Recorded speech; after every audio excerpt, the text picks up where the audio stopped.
যদি দুই ভিন্ন জগতের দুই শক্তিশালী যোদ্ধা একে অপরের মুখোমুখি হতো, একদিকে সায়ান গড, যিনি সীমা ভাঙতে জানেন না, গোকু, অন্যদিকে সীমাহীন শক্তির জাদুকর গোজো সাতোরু।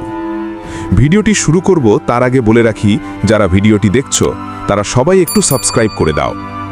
গোকুর শরীর জ্বলছে নীল আভায়, আল্ট্রা ইনস্টিংক্ট মোডে। তার চোখে শান্তি, কিন্তু ভিতরে লুকানো এক অপ্রতিরোধ্য শক্তি। অপরদিকে গোজোর চারপাশে অদৃশ্য এক মহাজাগতিক বলয়, ইনফিনিটি টেকনিক সক্রিয়।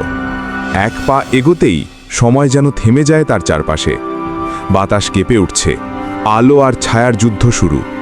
গোকুর ঘুষি ছুঁয়ে ফেলতে না পারলেও গোজোর চোখে নীল জ্যোতি জ্বলছে আরও উজ্জ্বলভাবে। ইনফিনিটি যেন প্রতিটি আঘাতকে গিলে নিচ্ছে। কিন্তু গোকু থামে না, সে বাড়িয়ে দেয় নিজের শক্তি। তার চারপাশে সৃষ্টি হয় মহাকর্ষীয় কম্পন। এ যেন মহাবিশ্বের দুই দিক সংঘর্ষ করছে। গোজো হাসছে, তুমি দারুণ শক্তিশালী গোকু, কিন্তু আমার জগতের নিয়ম আলাদা। গোকু উত্তর দেয়, শক্তি সীমাহীন নয়, কিন্তু চেষ্টা তা কখনো থামে না। আলো ছড়িয়ে পড়ে, এক মুহূর্তে সব কিছু অদৃশ্য। যুদ্ধের পর যখন ধুলো মাটিতে বসে যায়, কেউ জানে না কে জিতল, কিন্তু একটা জিনিস নিশ্চিত, এই লড়াই কোনো বিজয় নয়, এটা ছিল শক্তির সীমা ছোঁয়ার গল্প।